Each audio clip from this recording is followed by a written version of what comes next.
Kini ba itunong? Kini ba itunong?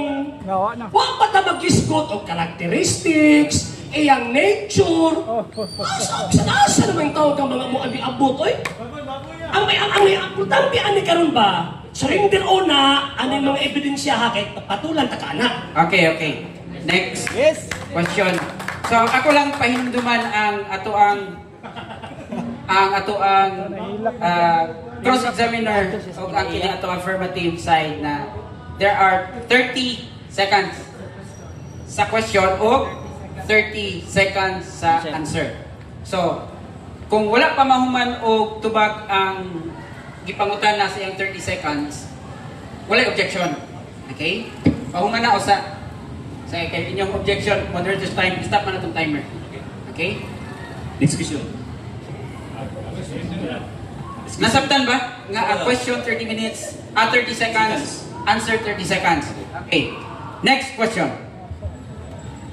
Clarification sa paborito kanila. Okay. Okay, nani, nakita yung balaod, yes or no? Usa mo explain. Ha? Mao lang gina atong balaod. Yes or no kita mo tubag, usa mo explain. Okay. Okay lang, moro lang ako sa Okay. Sige, sunod nga pangutana. Ayok dawato na nimo niya ako amigo nga Argesino. Diya sa Mateo 16:18, pag-ingon, I will build. Natukod na, wala pa. Natukod na. Nga natukod man kay ang term nga I will usa ka na ka modal verb nga diin nagapunting sa strong determination sa first person or sa speaker sa action nga iyang himuon sa pagtukod sa maong gitawag og iglesia. Ano yung gamit sa mga baptist? Grammatically speaking, yes, natukod na. Natukod na. Ang problema ka Okay, mo. sunod pangutana. Sunod pangutana. Pag-ingon nga I will build, unya gitukod na.